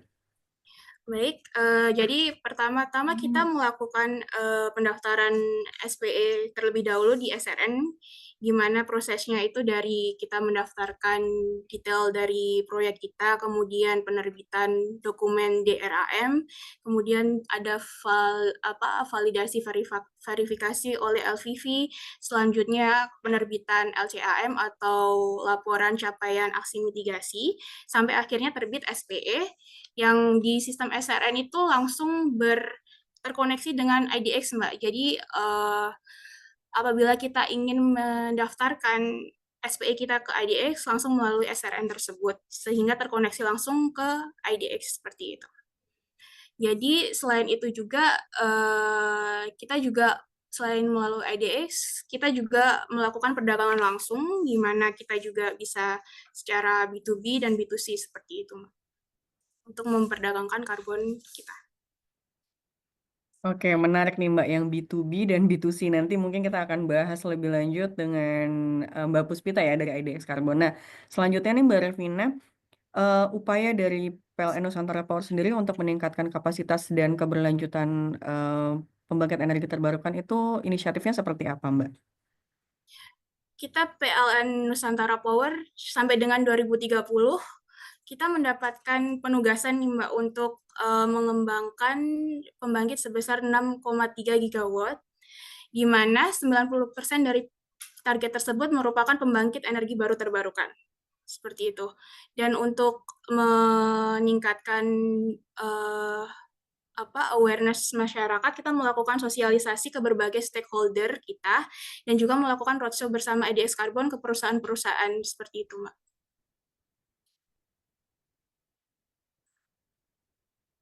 Oke, terima kasih Mbak Revina. Mungkin kita kembali ke Mbak Puspita lagi nih. Ya, kita pengen denger nih Mbak, karena perdagangan karbon kan sudah mulai dibuka untuk yang internasional ya. Nah, bagaimana peran IDX Carbon dalam memfasilitasi perdagangan karbon yang berbasis energi terbarukan, Mbak? Oke, untuk fasilitas perdagangan karbon terhadap proyek-proyek yang berbasis energi terbarukan sebenarnya tidak ada bedanya, Mbak Nisa, dengan seluruh proyek yang ada yang nanti akan keluar juga gitu ya dari SRN.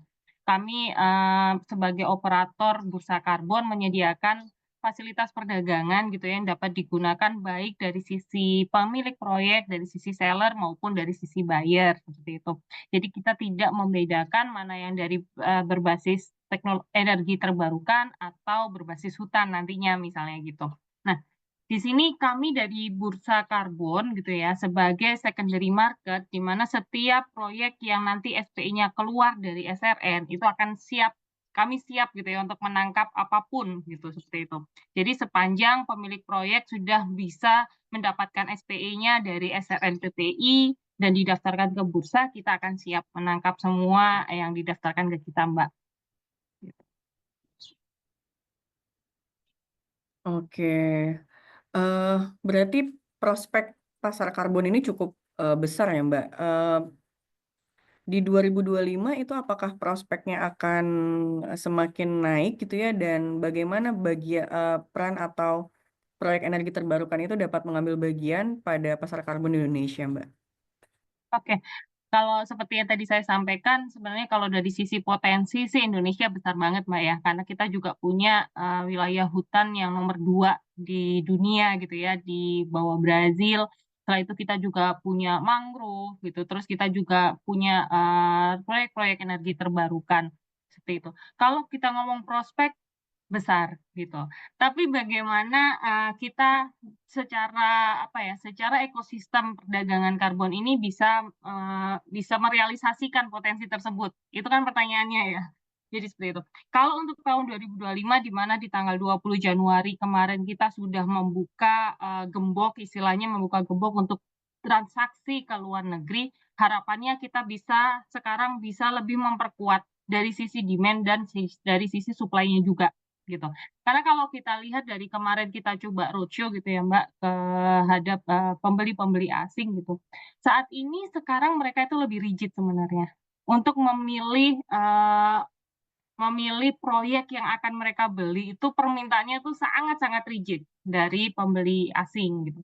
Dan pembeli lokal pun kita juga harus memperkuat pemahaman mereka terhadap pentingnya apa sih, kenapa sih saya harus melakukan offset gitu ya. Karena kalau kita berbicara tentang perdagangan karbon di IDX Carbon saat ini baru bisa dilakukan oleh instansi atau badan hukum gitu. Jadi perorangan pun belum bisa langsung terjun ke bursa karbon. Jadi kalau kita berbicara tentang potensi, prospek, harapannya sih besar Mbak ke sana karena kemarin kita saat menyampaikan bahwa kita akan buka internasional, respon dari internasional itu cukup baik. Tapi itu tadi kembali, permintaan mereka itu sangat rigid untuk proyek yang akan mereka beli. Oke, berarti itu merupakan tantangan ya Mbak dalam integrasi proyek karbon ke pasar karbon. Nah, hambatan-hambatan lain itu kira-kira apa ya Mbak yang kira-kira akan dihadapi dalam proyek karbon energi terbarukan ke pasar karbon? Oke, tantangan-tantangan kalau kita berbicara tentang perdagangan karbon khususnya yang ke luar negeri ya Mbak, kita juga harus melihat bisnis as usual yang ada di negara tersebut. Seperti itu. Jadi kalau misalnya proyek yang kita jual ternyata sudah tidak menjadi bisnis as usual di sana gitu ya, tidak menjadi nilai tambah dari sesuatu yang sudah lazim di sana, itu memang agak struggle lah kita melakukan penjualan. Jadi di sini hambatannya pasti ada dari sisi supply, juga dari sisi demand-nya juga. Supply-nya kita berharap bahwa supply-supply ke depan itu akan diperkuat juga gitu ya, di mana basis-basis metodologinya, basis apa namanya perhitungannya segala macam ini juga harus diperkuat. Dari sisi demand juga gitu ya, dari sisi bursa juga saat ini sudah sering melakukan sosialisasi, bahkan 2 hari ini ya dengan Mbak Revina juga gitu, kita mau melakukan open house virtual nih Mbak gitu ya, secara bursa kita bikin 3 sesi di mana ini kita coba gunakan waktu-waktu yang tepat untuk berbagai zona waktu di dunia gitu ya, yang menjadi target dari perdagangan karbon. Ini juga kita lakukan gitu ya. Jadi kita terus melakukan sosialisasi baik ke dalam, di domestik maupun di internasional. Itu sih Mbak Anissa yang selama ini coba kita lihat hambatannya sih sebenarnya masih banyak, tapi saya yakin sinergi dari seluruh ekosistem di perdagangan karbon di Indonesia, saya rasa hambatan-hambatan ini bisa kita lalui nantinya. Oke, terima kasih Mbak Puspita. Mungkin saya masih ada sedikit pertanyaan untuk para speaker. Namun saya mungkin minta apabila ada pertanyaan yang bisa langsung ditanyakan, mungkin bisa raise hand di sini mumpung ada Mbak Biba, lalu Mbak Revina dari Nusantara Power, lalu ada dari IDX gitu. Silakan apabila ada yang peserta yang ingin bertanya.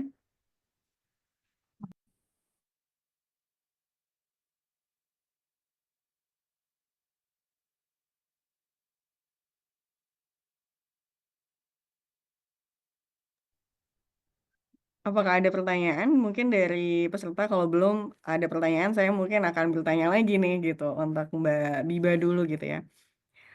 Mbak Biba ini kan selama ini sering berinteraksi dengan komunitas. Oh, sudah ada yang raise hand. Baik, kalau gitu kita berikan kesempatan dulu untuk Pak Gaza Al-Ghifari. Silakan ingin bertanya dengan siapa, Bapak? Silakan. Terima kasih moderator. Perkenalkan saya Muhammad Ghazal Ghifari, saya mahasiswa dari Universitas Andalas. Untuk pembahasan tentang karbon ini sangat menarik, dari mereduksi karbon dengan energi terbarukan dan kehutanan tadi ya Mbak ya. Yang mau saya tanyakan itu yang pertama untuk report karbon dari industri itu siapa itu ya yang mempunyai kewenangan gitu Mbak dari semua industri yang ada di Indonesia gitu. Yang kedua untuk perhitungan untuk karbon, mereduksi karbon dari energi terbarukan ini gimana? Kalau karbon offset yang melakukan dengan kehutanan tadi menggunakan standar Verra gitu ya. Mungkin itu aja pertanyaannya Mbak. Oke, baik. Pak Gaza, mungkin ini lebih tepat ke Mbak Puspita ya pertanyaannya ya. Silakan Mbak Puspita mungkin bisa dibantu jawab. Mbak Anissa bisa dielaborasi lagi nggak ya tadi? Mohon maaf agak ini. Pertanyaannya Pak Billy tadi mungkin apa bisa diulangin Pak Billy? Mohon maaf. Oke, Mas Gaza mungkin bisa diulang pertanyaan yang pertama dulu kali ya. Baik Mbak, untuk pertanyaan pertama tadi itu tentang ini ya, report dari karbon industri yang ada di Indonesia ini ya. Itu kewenangannya dari siapa itu ya? Siapa yang mereport untuk kami penasaran juga gitu sebagai mahasiswa untuk mengetahui industri di Indonesia ini gimana gitu karbonnya gitu. Nah, itu pertanyaan pertama. Yang kedua untuk dari energi terbarukan tadi itu perhitungannya gimana untuk mereduksi karbon gitu. Kalau yang menggunakan kehutanan itu kan menggunakan kayak standar Verra gitu ya Mbak ya. Kalau perbandingannya gimana kalau yang energi terbarukan itu menghitungnya gitu. Misalnya Oke. menggunakan biomasa tadi ya. Makasih Mbak. Jadi dari saya mungkin pertanyaan yang pertama kali ya Mbak Anissa ya, siapa aja sih yang mereport gitu ya. Nah, kalau terkait dengan proyek karbon, Mas Gaza, semua itu harus dilakukan verifikasi dan validasi oleh LVV terlebih dahulu gitu ya. Jadi di SRNPPI, di Kementerian LH, itu ada proses-proses yang harus dilalui oleh project developer. Nanti mungkin Mbak Revina juga bisa cerita gitu ya, bagaimana prosesnya. Jadi mulai dari tadi bikin dokumen rancangan aksi mitigasi, jadi kayak proposal proyeknya dulu, ini juga harus divalidasi oleh LVV. Setelah itu nanti di akhir periode mereka harus hitung emisi yang memang mereka serap itu berapa. Itu nanti ada laporan capaian aksi mitigasi. Ini juga harus diverifikasi oleh LVV. Nah, LVV-nya siapa aja? Mas Gaza bisa lihat di websitenya SRNPPI. Di situ ada list dari lembaga verifikasi yang memang sudah terakreditasi oleh KAN dan sudah terdaftar di SRNPPI. Gitu. Jadi ini adalah lembaga-lembaga yang melakukan validasi dan verifikasi. Di website SRN juga sudah ada metodologi-metodologi apa aja yang ada di SRN. Jadi Mas Gaza juga bisa lihat nih, kira-kira kalau misalnya proyek renewable energy itu metodologinya apa aja, kehutanan apa aja yang sudah masuk ke areanya di SRNPPI. Itu Mbak Anissa. Iya, betul. Ya, begitu Mas Gaza. Jadi kalau report dari industri-industri itu memang kebetulan kalau untuk proyek yang berbasis energi seperti yang dilakukan oleh PLN Nusantara Power itu juga dilakukan ke Kementerian SDM, jadi ke kementerian terkait. Dan yang tadi sudah dijelaskan oleh Mbak Puspita bahwa di website SRNPPI, Sistem Registry Nasional Pengendalian Perubahan Iklim, di situ sudah ada 7 lembaga validasi dan verifikasi yang bisa melakukan validasi dan verifikasi terhadap perhitungan karbon gitu. Dan kalau Mas Gaza bertanya perhitungannya seperti apa gitu, nah di situ ada metodologi yang diacu atau yang menjadi standar untuk perhitungan oleh para validator dan verifikator untuk menghitung gitu sesuai dengan metodologi yang sudah ditetapkan oleh pemerintah melalui SRN seperti itu. Mungkin kita next ke pertanyaan selanjutnya. Di sini sudah ada yang raise hand, ternyata lumayan banyak. Terima kasih Mbak, sangat menjawab. Terima kasih Mas Gaza. Baik, mungkin ini dari Mbak Yani ya. Di sini ada yang raise hand, Mbak Yani. Iya, silakan. Bisa disebutkan yang bertanya ke siapa dan sampaikan pertanyaannya ya.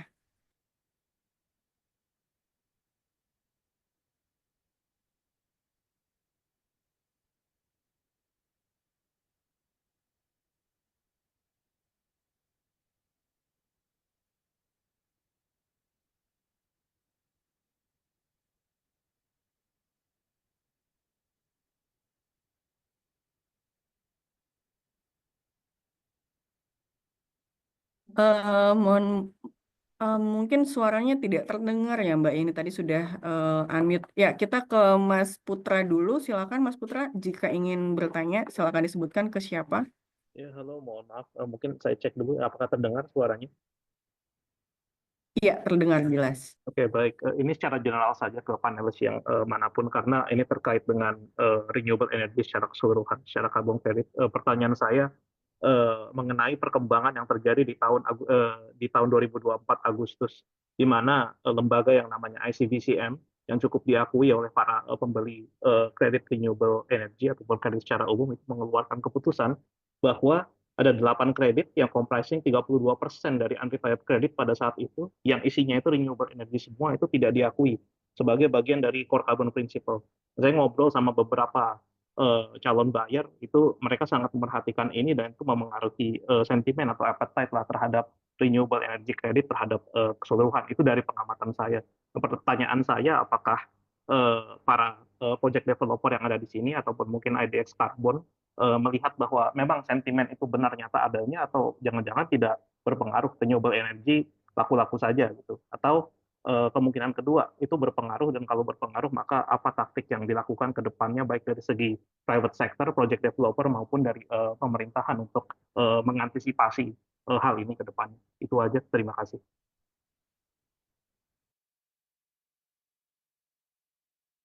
Oke, baik. Sepertinya ini pertanyaan juga ke Mbak Puspita ya. Silakan Mbak.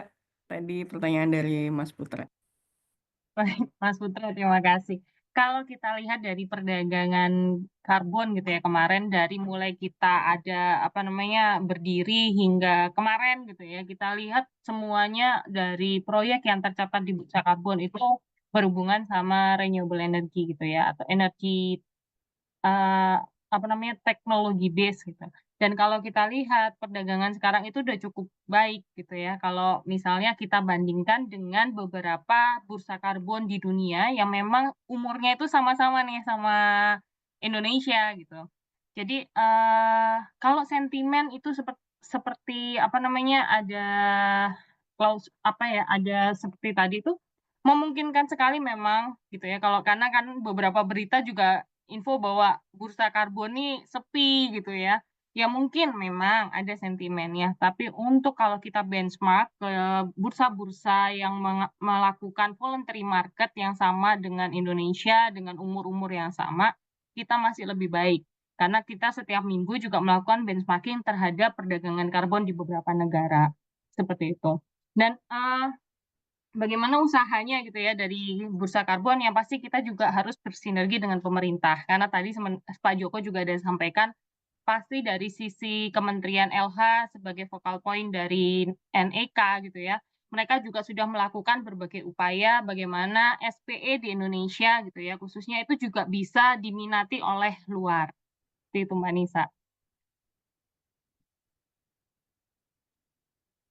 Oke, baik Mbak Puspita. Mungkin masih ada pertanyaan lagi dari Mas Putra atau sudah cukup menjawab tadi, Mas? Ya, sudah cukup menjawab. Terima kasih banyak, Mbak Oke, Puspita. terima Boleh kasih menambahkan Mas sedikit, Putra. Mbak Nisa? Oh ya, silakan Mbak Biba. Iya, memang ICVCM ini mereka kan mengeluarkan 10 core carbon principle gitu ya. Dan bagaimana contohnya kalau dari PT Biru Karbon Nusantara di program birunya ya di 10 CCP atau core carbon principle itu kan memang tadi disebutkan oleh Mbak Puspita juga bahwa international buyer tuh lebih rigid gitu ya, lebih rewel, lebih pengen carbon project itu harus ada integritinya, kemudian bagaimana sistem sustainability dari programnya seperti apa, kemudian bagaimana safeguard-nya, apakah ada additionality-nya, dan itu yang memang dilakukan, yang perlu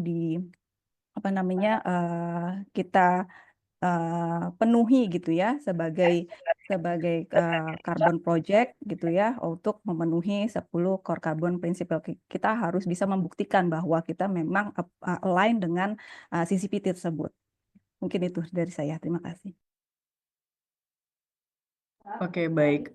Mungkin selanjutnya Mbak Yani udah bisa bertanya. Mbak Yani, silakan Mbak Yani. Kedengeran sekarang, Mbak? Ya, sudah terdengar. Oh ya, alhamdulillah. Tadi berarti ganti headset.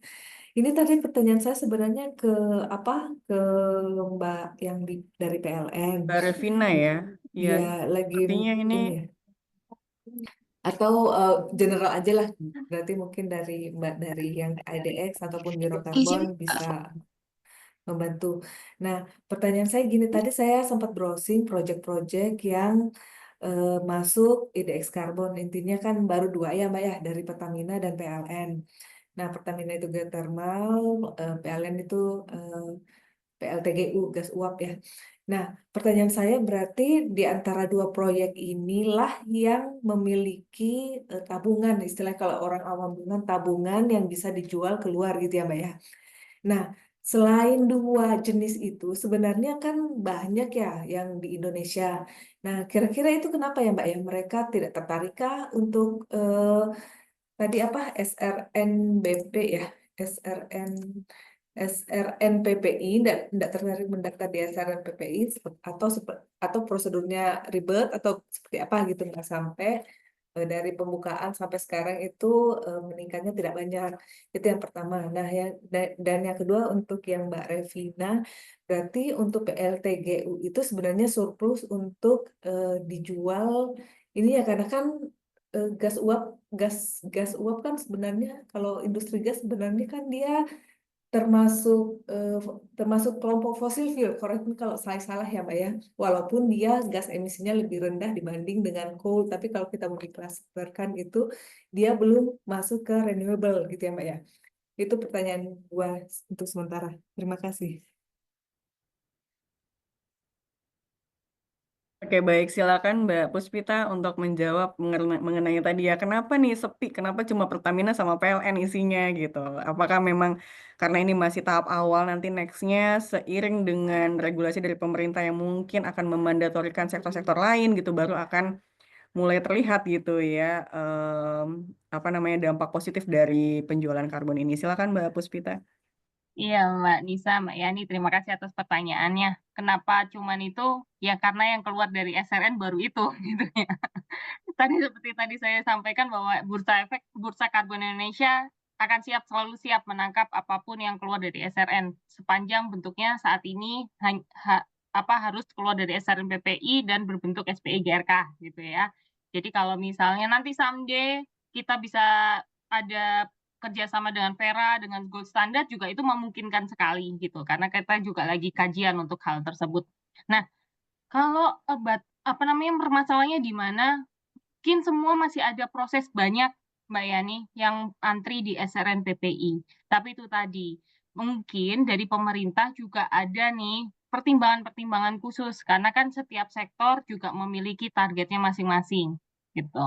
Jadi kalau misalnya Volu nanti dari Kementerian Kehutanan mereka harus buat dulu nih peta jalan untuk pencapaian targetnya dulu, gitu ya. Tidak hanya serta-merta saya punya hutan saya bisa jual SPE-nya seperti itu. Jadi itu memang masih ada di ranah kementerian. Dari sisi bursa kami selalu siap untuk menangkap semua SPE yang keluar dari SRN. Tapi untuk saat ini baru ada 7. Kalau Mbak Yani cepat bisa lihat juga di website SRN, saat ini baru ada 8, gitu ya, 8 proyek. Tapi yang satunya itu dulu itu merupakan piloting di SRN PPI untuk konversi yang konversi dari Gold Standard, kalau nggak salah Gold Standard dikonversi ke SRN PPI gitu ya. Tapi dan itu pun cuma 1.000 ton kalau nggak salah. Jadi memang itu piloting. Dan yang 7 lainnya sudah tercatat di Bursa Karbon Indonesia.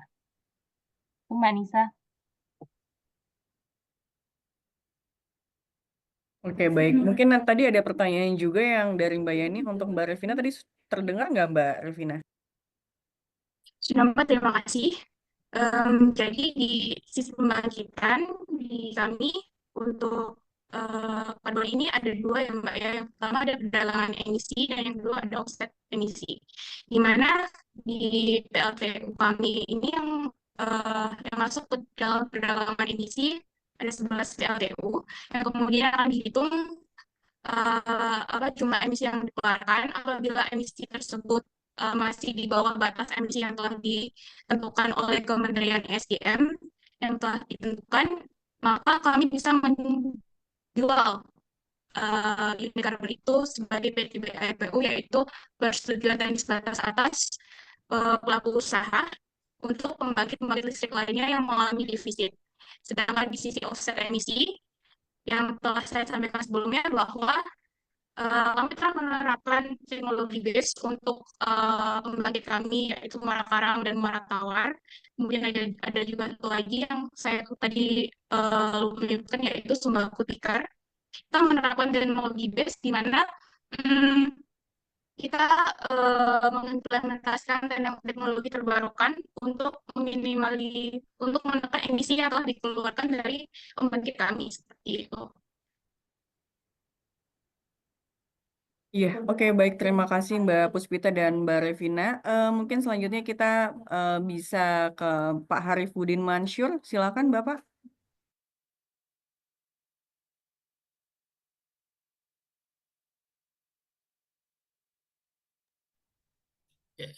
Selamat sore Mbak.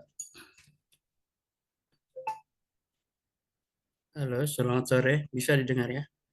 Ya, bisa Pak Harifuddin, silakan Bapak. Oke, terima kasih. Perkenalkan saya Harifuddin Mansur. Saya seorang mahasiswa. Saat ini saya lagi riset tentang karbon. Nah, mungkin lewat forum ini saya ingin mendapatkan karena arah riset saya lebih pada kebijakan.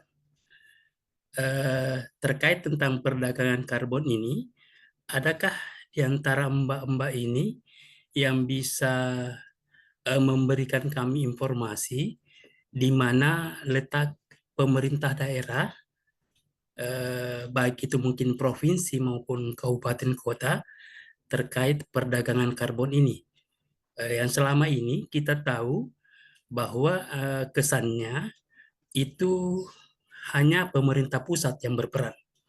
Yang ingin saya tekankan, pertanyakan adalah apa dan dapat apa pemerintah daerah dalam hal ini. Itu aja mungkin, Pak. Terima kasih.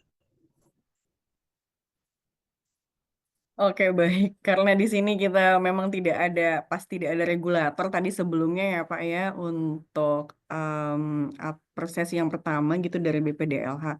Mungkin nanti mungkin dari zona EBT bisa memberikan pertanyaan ini nanti langsung dijawab ke Pak Harifudin kali ya seperti itu.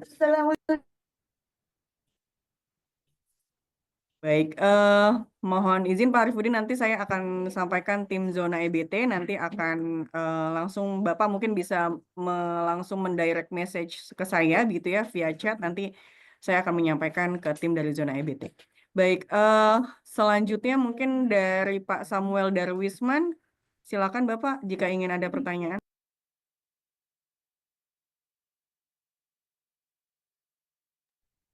Mohon maaf Pak Samuel belum di-unmute ya?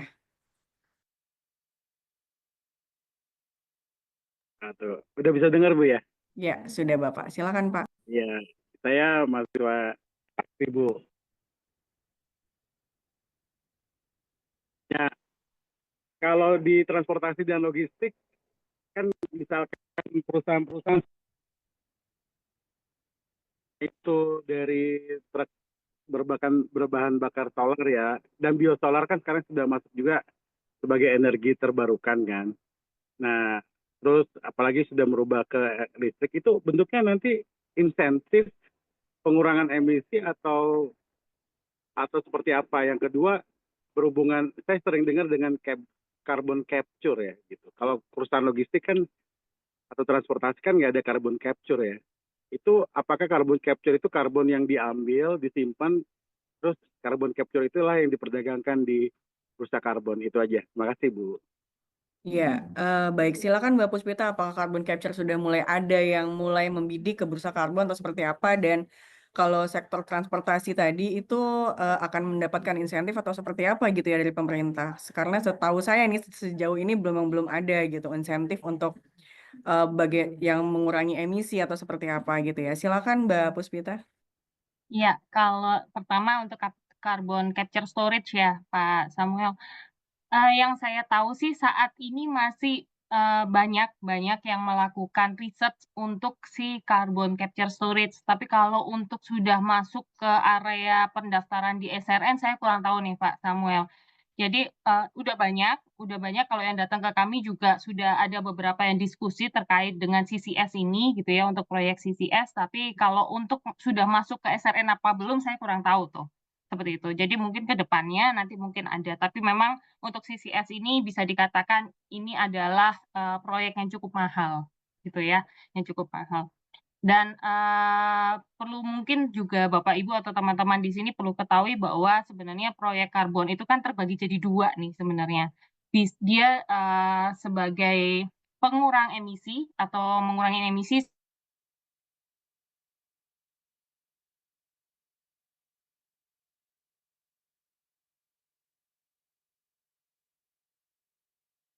Oke, tampaknya ada masalah jaringan ini Mbak Puspita. Kita hold dulu sementara, nanti kita kembali lagi ke Mbak Puspita ya Pak Samuel. Ini karena masih ada 2 pertanyaan lagi. Silakan Mas Billy dari Green Terra Indonesia, silakan. Oh sorry, sudah. Mbak Puspita, mohon maaf tadi sempat terputus karena jaringan. Sepertinya bisa diulang sedikit jawaban yang kedua. Tadi sampai mana ya Mbak sebelum putus? Jadi yang carbon capture storage Mbak, yang mulai banyak pertanyaan ke bursa karbon, silakan. Oke, baik ya. Kalau dari sisi bursa sudah ada beberapa pihak ya gitu ya yang diskusi sama kami gitu ya terkait dengan CCS ini bagaimana potensinya seperti itu. Tapi untuk prosesnya mereka sudah masuk ke SRN atau belum, kami kurang tahu. Tapi kalau dari hasil diskusi sih sepertinya mereka baru melakukan kajian-kajian gitu ya. karena beberapa, dan ini merupakan perusahaan-perusahaan oil dan gas yang cukup besar juga sebenarnya di Indonesia yang akan melakukan proyek CCS, dan mungkin kalau kita diskusi gitu ya, si proyek ini memang cukup memakan biaya yang cukup besar seperti itu. Itu Mbak Anissa. Terus yang kedua tadi saya sampai akhirnya lupa deh Mbak. Yang kedua Tapi kalau nggak salah yang CCS pertanyaan kedua nih Mbak. Pertanyaan pertama tadi terkait dengan sektor transportasi dan logistik Oh ya. ya, oke. Transportasi dan logistik. Oke, di mana kalau kita lihat Pak Samuel, kemungkinan ke depan transportasi dan logistik ini juga akan masuk ke area pasar wajib gitu ya. Jadi saat ini yang kami tahu dari Kementerian Perhubungan juga sudah melakukan regulasi-regulasi, sedang melakukan regulasi-regulasi untuk penetapan pasar wajibnya. Jadi seperti mereka akan memberikan kepada pelaku-pelaku usaha yang berhubungan dengan transportasi, logistik gitu ya, perhubungan, di mana mereka akan diberikan cap atau batas atas untuk mengeluarkan emisi tahunannya. Seperti itu. Itu juga akan dilakukan. Tapi sepanjang kementerian belum mengeluarkan regulasi itu, terus metodologi untuk SPE-nya ada di SRN, feel free aja untuk bisa didaftarkan proyeknya di SRN PPI. Oke, terima kasih Mbak Puspita. Kita next ke dua pertanyaan lagi. Yang pertama ya ke Mas Billy dari Green Terra Indonesia. Silakan. Bapak ingin bertanya ke siapa? Sebetulnya tadi beberapa pertanyaan udah ditanyakan. Saya ke Bu Puspita dulu ya. Yang perdagangan internasional kan kemarin saya nggak tahu ya, mungkin masih belum capai target gitu ya. Nah, saya pengen tanya kenapa SRN kan belum mengakui standar internasional kan, seperti Verra, Gold Standard, Pure Earth, atau ya saya belum tahu ya. Sedangkan pembeli internasional pasti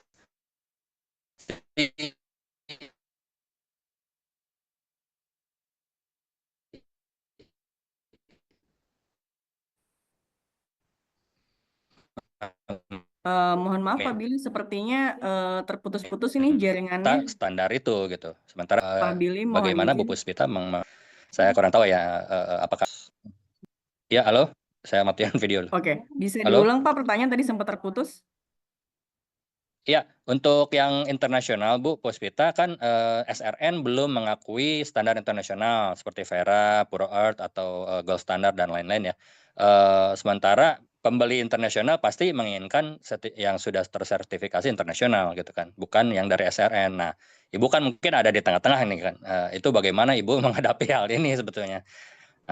Lalu ke Bu Revina, kalau misalnya mungkin agak sedikit teknis, kalau perhitungannya kan di LVV itu pakai IPCC, ada AR5, AR6 ya.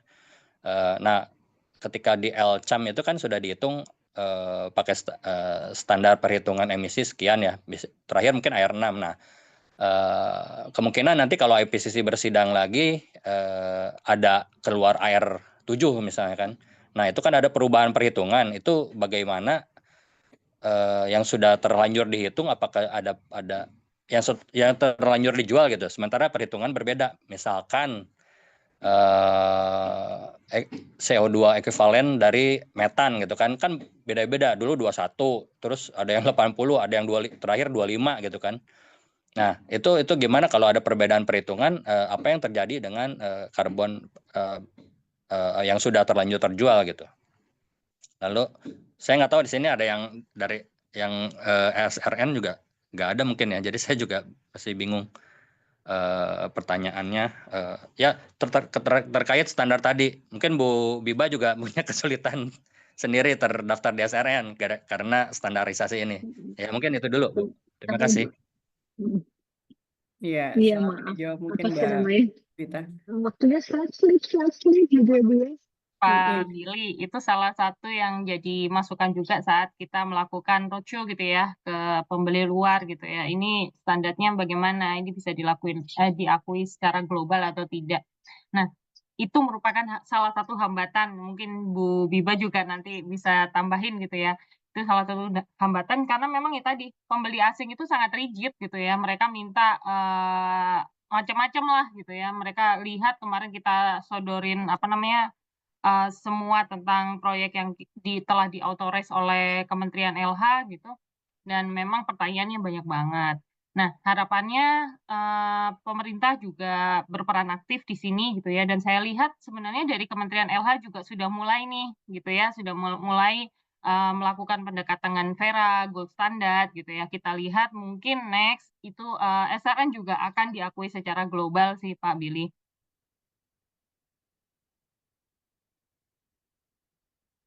Oke, baik. Jadi memang kita masih wait and see juga apakah nanti ke depannya SRN ini akan direcognize secara internasional ya Mbak Puspita. Mudah-mudahan ketika nanti SRN sudah mulai direcognize untuk internasional, jadi kita semakin terbuka peluangnya untuk mendapatkan buyer-buyer dari luar seperti itu. Dan satu pertanyaan terakhir lagi dari Mbak Alexandra. Silakan Mbak Alexandra, mungkin waktu kita tinggal sekitar 3 menit lagi. Silakan Mbak Alexandra, satu pertanyaan Mbak. Oke, baik. Terima kasih banyak atas kesempatannya. Saya Alexandra dari Wildlife Conservation Society. Saya mau tanya, jadi di pesisir, di masyarakat yang ada di pesisir, khususnya di dalam kawasan konservasi, kan secara aktif juga berpartisipasi dalam konservasi. Nah, apakah bisa, jadi nyambung dari pertanyaan Pak Samuel sebelumnya, apakah bisa berkontribusi pada tadi ya, catch and storage untuk karbon, dan bagaimana sih mekanismenya? Karena tadi kan untuk yang gas dari skala rumah tangga sudah gitu ya, tapi kalau yang dari level masyarakat tuh seperti apa sih? Karena dari tadi belum sempat ke-share juga bagaimana dan apakah sudah ada dibangun mekanismenya? Per tahun lalu pernah ikut seminar, belum ada. Mungkin per awal tahun ini sudah dibuka, mungkin sudah ada mekanismenya. Mungkin bisa di-share sedikit oleh Mbak Abibah dan juga Mbak Puspita, dan mungkin ya ada yang tahu juga. Terima kasih. Ya, terima kasih Mbak Alexandra. Silakan Mbak Biba mungkin yang sudah pernah punya pengalaman seperti apa kira-kira.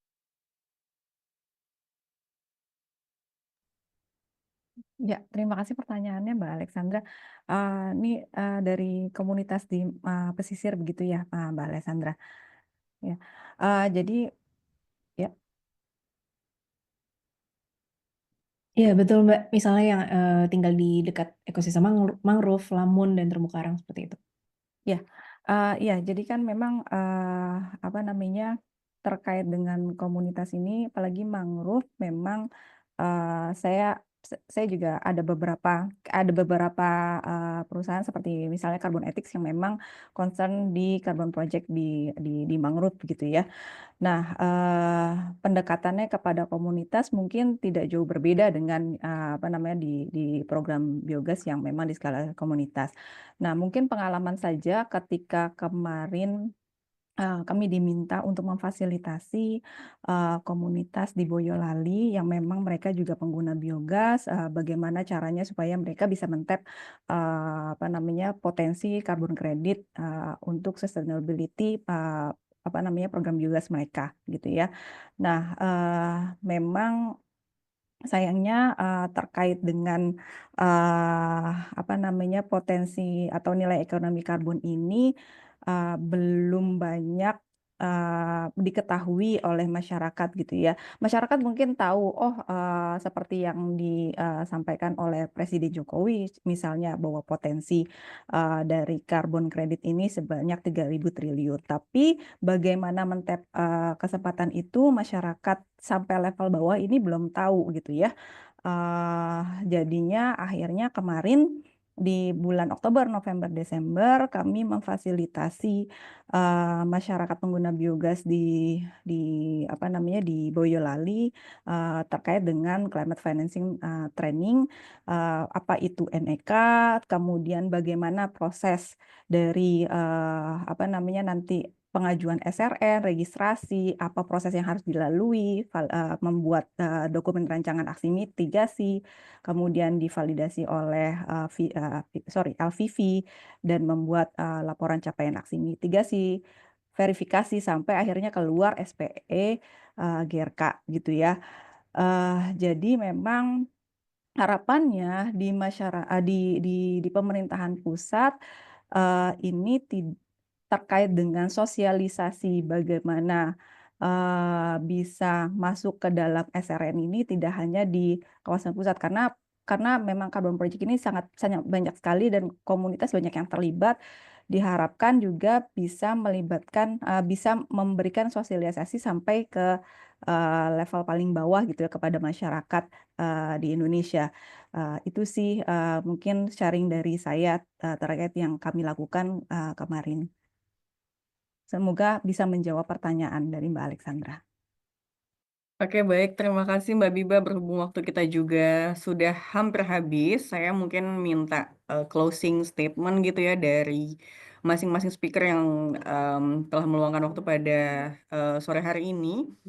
Pesan yang mungkin bisa disampaikan dalam mencapai keberhasilan proyek karbon di Indonesia itu seperti apa dan harapannya gitu ya. Mungkin bisa dari Mbak Puspita dulu.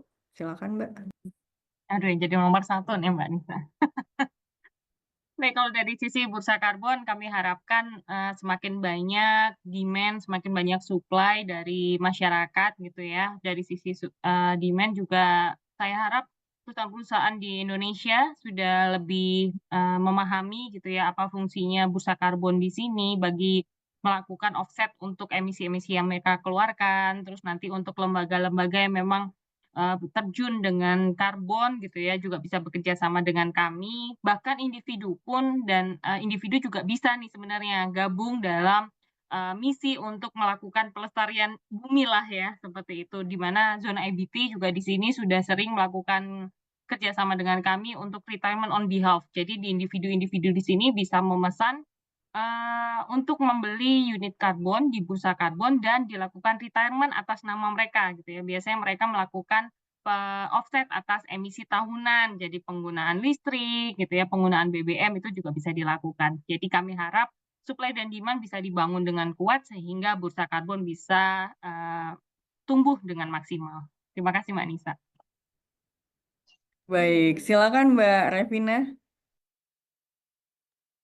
Baik, terima kasih. Dari kami, PLN Nusantara Power, kami akan terus berusaha untuk mengembangkan pembangkit listrik energi terbarukan untuk menciptakan energi bersih. Kemudian terkait perdagangan karbon, kami juga saya sebagai account eksekutif di sini untuk customer itu tidak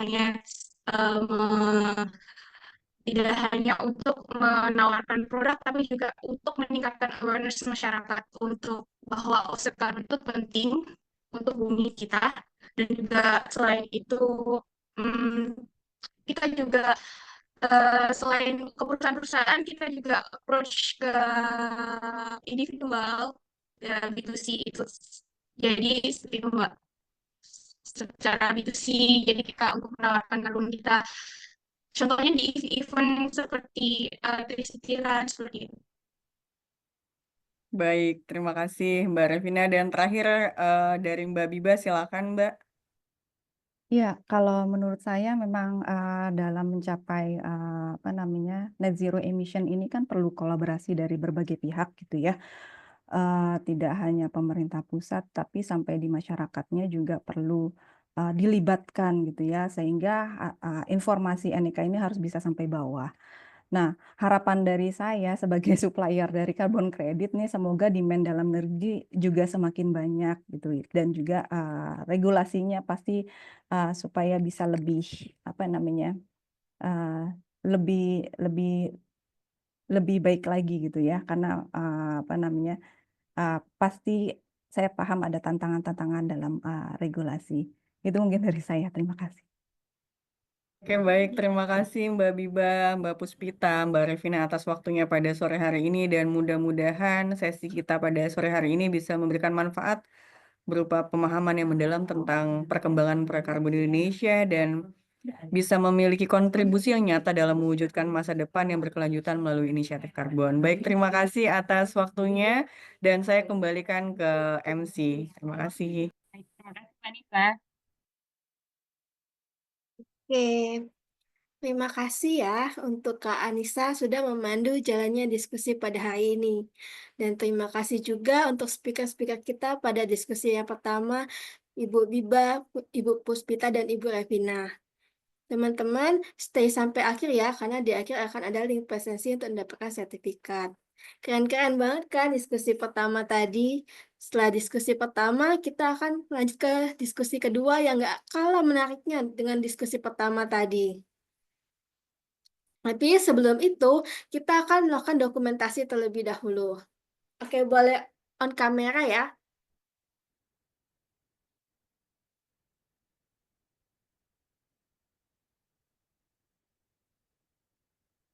Kita dokumentasi, udah pada siap? Oke, kalau udah pada siap, saya hitung ya. 3, 2, Bentar ya Bu, laporan dulu. Laporan aja.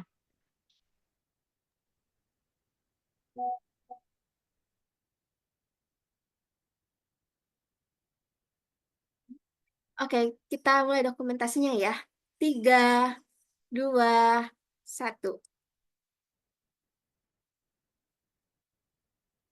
Oke.